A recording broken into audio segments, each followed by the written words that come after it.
हर्षल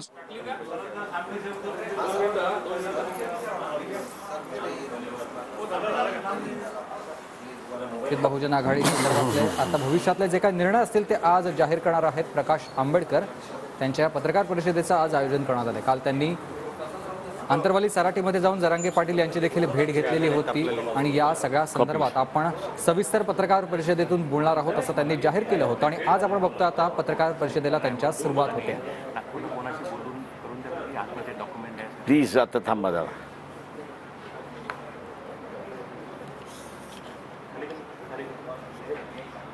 याला फोन करा ना, हा कुठे आहे म्हणून।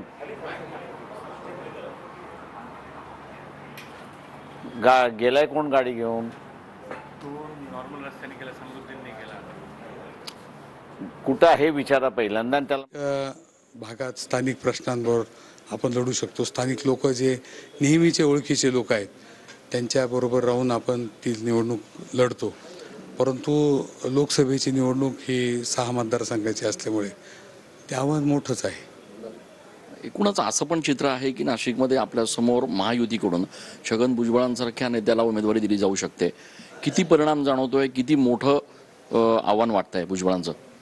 नाही, आता भुजबळ हे मोठे नेते आहेत, ते संपूर्ण राज्याचे नेते आहेत, त्याच्यामुळे आव्हान तो मोठं आहेच। त्याला निवडणूक लढवण्यात कमी पडायचं नाही एवढंच आम्हाला माहिती आहे, बाकी आम्हाला काही बाकी नाही। पण एकूणच आता पण अशी चर्चा आहे की नाशिक लोकसभेची निवडणूक ही ओबीसी विरुद्ध मराठा अशी सरळ सरळ लढत करण्यासाठी आता भुजबळांना देखील उमेदवारी दिली जाऊ शकते। मराठा समाज आपल्या पाठीशी पूर्णपणे उभा राहील असं आपल्याला वाटतंय का? मी आजपर्यंत राजकारण करत असताना कधीही जातीचा विचार केलेला नाही, त्यामुळे मी समाज म्हणून, समाज घटक म्हणून लोकांकडे पाहिलेलं आहे। त्याच्यामुळे मी आजपर्यंत जातीवाद केला नाही। त्यामुळे मला असं वाटतं की तो जातीवाद इथे येऊ नये। विजय करंजकर यांच्या नावाची अपेक्षा होती अनेक लोकांना।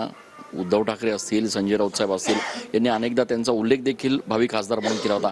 अचानक हा नाव बदलचा जो ट्विस्ट आला, किती नाराजी जाणवतीये पक्षांत?